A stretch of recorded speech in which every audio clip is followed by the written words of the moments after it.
Papa, inumin mo muna to. Bago tuloy yung tumaas yung presyon mo.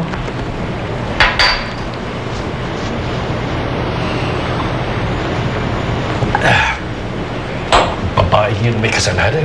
Kapal na mukha. Tapak pa naman sa akin pamamahay. Jude, kailan ba nag-umpisang makipagkita yung kuya mo sa Natasha mo? Meron na ba silang ugnayan? Hindi ko nga alam, eh.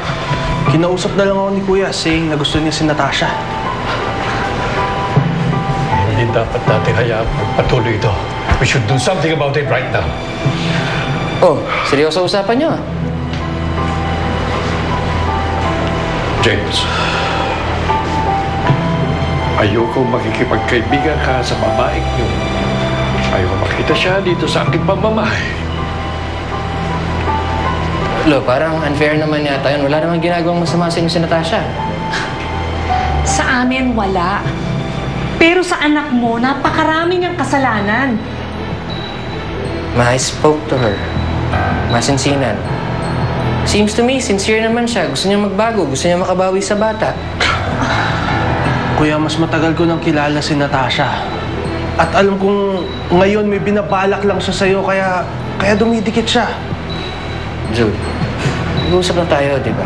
Pati ba naman ikaw? Akala ko ba naiintindihan mo ako? Well, this discussion is over. James, huwag ka magbatigas. Habang narito ka sa aking poder, ay susundin mo lahat ang gusto ko. Ang gusto ko, layuan mo ang babaeng yun at ayaw ko makita dito sa aking pamamahay.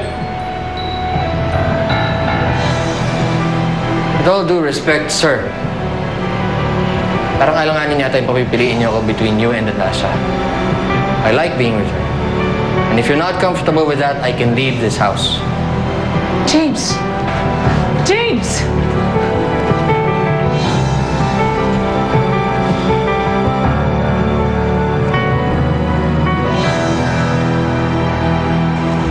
Kailangan magsuot ka ng isang damit na magpapaluwa ng mata ni James.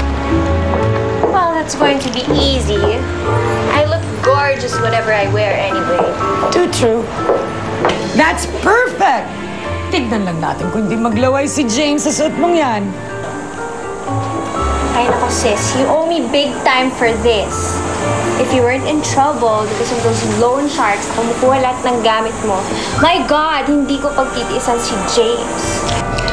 Ngayon mo lang naman gagawin to eh. Pag oras na mahawakan mo na si James, then you can do anything you want. Pwede mo nang ilabas ang totoo mong kulay. And Cookie and Jude won't have anything to do about it.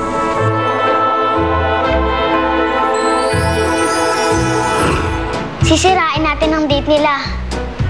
Pero Cookie, baka magalit natin ang papa mo pag nahuli niya tayo.